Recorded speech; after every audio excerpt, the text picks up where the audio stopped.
Police chiefs in England and Wales will take legal action in the High Court against the government unless it backs down on plans to deduct hundreds of millions of pounds from their budgets, The Guardian has learned. The unprecedented decision was taken by the National Police Chiefs Council, which sent a formal letter to the Treasury saying it will seek a judicial review of the government's proposals. It marks a new low in relations between police chiefs and the government. The NPCC represents police chiefs of the 43 local forces in England and Wales, and it has already hired a barrister to seek a judicial order forcing the government to climb down. The dispute centers on the Treasury's recalculation of the money each force needed to pay into the police pension scheme. This landed forces with a £420 million bill, on top of the 19% cut in police funding since 2010. Police chiefs say the reductions have left forces struggling to protect the public.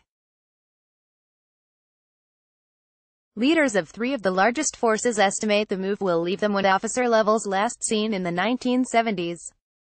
An NPCC spokesman said, "We have raised concerns about proposed pension changes affecting police force contributions with the Treasury and informed them of our intention to legally challenge the proposal if it goes ahead," one chief constable said. "The letter has gone to the Treasury and the chiefs are very perplexed as to why they would want to take this money off us." The budget further angered some in local forces that received no more money despite doing the bulk of policing. The decision of the Chancellor, Philip Hammond, to freeze funding came despite recent reports from the National Audit Office and the Home Affairs Select Committee saying cuts had left forces teetering on the edge. The Police Federation criticized the Chancellor's award of £420 million to deal with potholes, roughly the same amount he had declined to give police forces to solve their extra pensions payments. Hammond did give an extra £160 million for counter-terrorism policing. The Labour MP Louise Hay, the shadow policing minister, said, "The government's relationship with the police lies in tatters and it is unprecedented that police chiefs are now being forced to take legal action against ministers.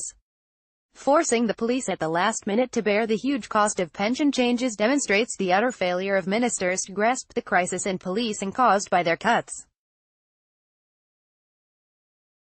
Have played fast and loose with public safety and the police are right to step up and take action." The NPCC has estimated the extra £420 million bill, if met solely by cuts to police numbers, would mean 10,000 fewer officers on Britain's streets. Last week, three of the UK's most senior chief constables, representing the West Midlands, Greater Manchester and Merseyside, warned of a fresh crisis in policing because of the pensions decision, which they said would leave them with no alternative but to cut officer numbers.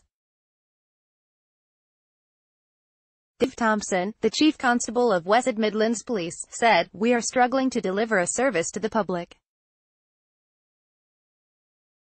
I think criminals are well aware now how stretched we are. These further cuts will leave us smaller than we have ever been. There's unquestionably more demand than there was in 1974. The Merseyside Chief Constable, Andy Cook, said the extra pensions bill would be crippling for his force. The impact of the proposed changes on police officer pensions cannot, and should not, be underestimated. It is incumbent on me to ensure that those who will make the final decisions in relation to the pension changes understand the crippling impact these changes will have on policing," he said. The Home Secretary, Sajid Javid, has been trying to repair relations with the police since taking office. He said he believed forces should get more money, a reversal of the position of his predecessors Amber Rudd and Theresa May. Javid is due to address police chiefs at their annual conference this week.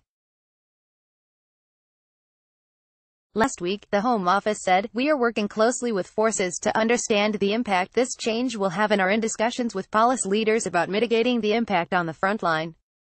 The government is committed to continuing to ensure that the police have the resources they need to do their vital work, and the Home Secretary has been clear that he will prioritize police funding at the next spending review.